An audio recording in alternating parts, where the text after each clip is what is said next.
Okay, good morning everyone. I'm Dan. I'm going to launch straight into it if that's okay, because time is of the essence. But this is my thesis. It is a constructivist grounded theory of the roles of young people, parents and school in recognising and responding to emotionally based school avoidance. You see I've got the nesting dolls here. That's kind of my reimagining of a bit of a Bronfenbrenner's fiery systemic model. The young person at the centre, the family around them, and the school as the context in which emotionally based school avoidance is taking place. So what's brought us to here?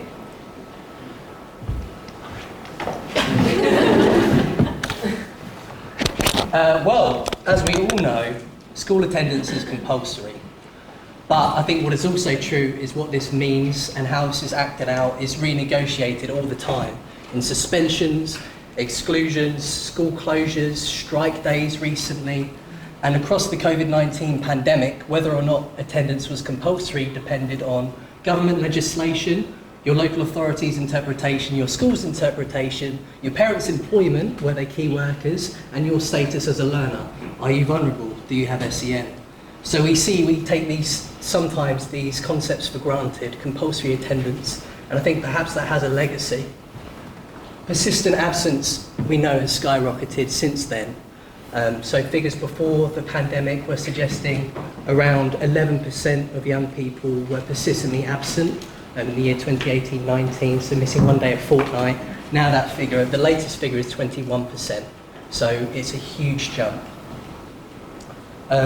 This is being met with alarm in many places, and measures such as finings and parent orders are on the rise as well.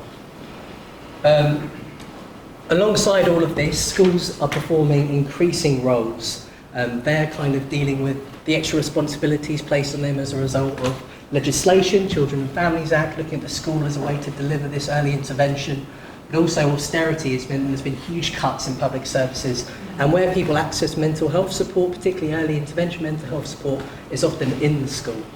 So I wanted to just kind of throw those things out before we get into emotionally based school avoidance. I mean, what is it anyway? So this doesn't account, and I'm not suggesting that it counts for all of the 21% of young people who are persistently absent, but it's an important factor. It's something that we should bear in mind because it's unique from some other school attendance difficulties we know. I'm using the term EBSA, and I really understand and hear the reasons for using other terms. I believe language is really important, but what I'm finding useful about the EBSA term is which side of this scale we're looking at. So are we waiting for non-attendance, or do we see maybe a private reluctance to attend as something which is an indicator of bigger things and where we can act? So what is the cause of EBSA? What does it all mean?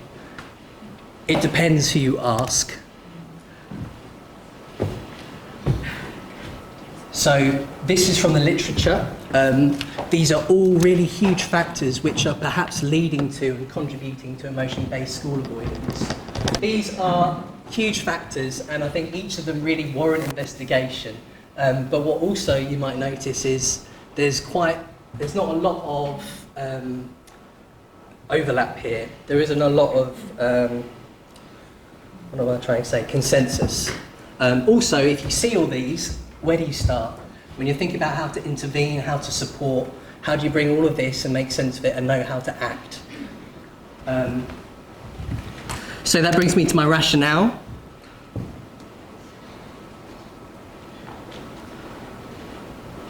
That was a second for you to read. I don't know if I'm not frozen. So I'm a social constructionist. I believe meaning is co-constructed through language. There isn't one objective truth that we're trying to find. It's not which of those reasons is the reason. It's moving perhaps towards a bit of a, let's maybe change the way we're approaching this. Let's try and collaborate. Let's try and bring these ideas together, try and find more consensus. I'm basing it in one local authority, the local authority where I was working. That's in part due to the kind of variability I was talking about a little early on. Different places have different ways of working with this and making it supportive. So the way that I did this was through constructionist grounded theory. This is a slow and progressive approach to data collection and analysis. It's a kind of philosophy that runs through the whole thing. It really encourages you to stay with the data, stay with the research participants' experiences, and it also acknowledges and places an import on the researcher's role in that. We aren't objective, we aren't removed from the process, we're very much in there, and we're co-constructing the data and the analysis as we go. So for phase 1, I spoke with young people who are not in school, so 2 adolescents in the local authority. After those interviews, I took stock of what they told me, and I thought about that before I carried on to my next set of interviews, which was with the parents. Then I spoke to education professionals in the LA. One was a Senko. 2 of them worked at a place that I'm calling the alternate teaching service in the borough, which is a service where they support young people who are too sick to attend school. And then there was some coding, lots of coding. And this is the result. So this is my grounded theory.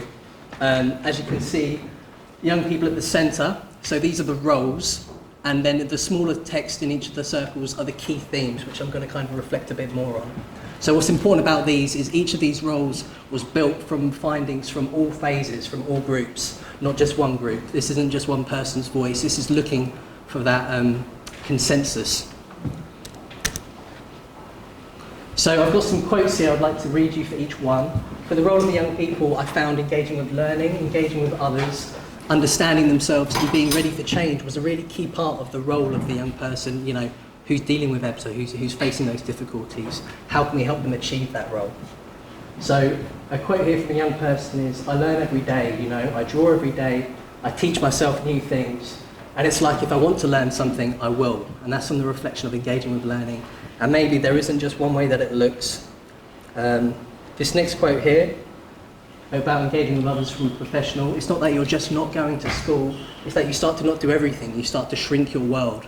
And that kind of shows the size of the barrier and how going from that situation to in school is going to be such a big shift, such a big jump, and maybe we need to think about how to make that role smaller and more manageable. This key theme about being ready for change, this is the parent's perspective. He said, I think I need help, there's something wrong with me, and it all just started from there. So this idea of being ready for change was really pivotal in starting to change things for the better and start to support well-being, and if we could get someone to that position, other things can become a bit easier. For the role of the parents, I found making sense of it all, protecting the child, persevering and advocating for the child were the key themes which really made up this role. So this first quote from a professional is, I think everybody's very scared. I have a lot of parents that say to me, my child is just existing, they're not living. I think that kind of shows us the place of fear that we're moving from, some of these people are kind of coming from, and the really understandable pressure to protect a young person from the things that you can see are doing them harm. This next quote from a parent is about persevering. We can't crumble, we had to be strong for him. We had to make sure everything's in place, everything he needed. That kind of illustrates the toll that it can take on a parent and, you know, what resources they need in order to persevere. What do they have around them? This last one here from a young person on the importance of advocating for the child. It's okay. It was when I really did have no one and I have my parents' support now. So sometimes a parent can be a child's only ally. It might feel that way at least. So the role of the school. Wow. Here we go. So here I found building relationships, understanding EBSA, making adjustments, holding school staff to a high standard, and balancing EBSA support with other demands of the school were the things that made up this key role. So this is a professional talking about making adaptations. The danger is the one size fits all. You have to be thinking in detail how to get the best out of this family, this person. That's in many ways the challenge, isn't it? Because you can't take a set of steps and just make it work. You have to think from the ground up with every person. Parent said that his tutors changed every 9-10 months, and tutors, I thought that you grew up with them. You wouldn't be able to find one teacher who knows him. This is really illustrating the difficulties in building relationships in schools sometimes, particularly in secondaries. Maybe there's a change in culture in secondary schools. Maybe it's staff turnover that's getting in the way of that. At the end of the day, it's not make the school perfect, it's just make it better. Make it as good as we can, because we can make things better. This is from a young person, and I think a really hopeful one to end on in terms of the themes. you know, they're saying, I can be a part of this. If we bring the young person in and we're clear with them, we're open with them about what the barriers are, they can really be instrumental, they can be part of what works. And we don't keep them in the dark and pretend that we know it all. So my reflections. It was really refreshing to be led by the process, to take an approach which really encouraged me to go slow, to go with each participant, to take it kind of one finding at a time and reflect. I tried to be transparent as I can and share power. I shared all of my findings, my key themes with the people who took part, and they reflected on them, and they didn't all agree with all of them, and that's okay. It's all about co-constructing, it's all about coming together and collaborating and working on, you know, getting it right, making it better. The theory is really highly specific to the context in which I did it, and I know that. That's partly because of the constructionist approach, but also the sample. It's going to come up a few times today, I'm sure, but the sample is difficult to get a broad enough, a wide enough, you know, spend enough time on that. And I think what really struck me is helping people to look elsewhere, but also within. And I've been doing a lot of that myself through this process, you know, thinking within as well as, you know, what can others do? What can I do in this situation too? So hopefully you move towards compassion and cooperation rather than thinking of blame and placing the situation elsewhere. Thank you so much.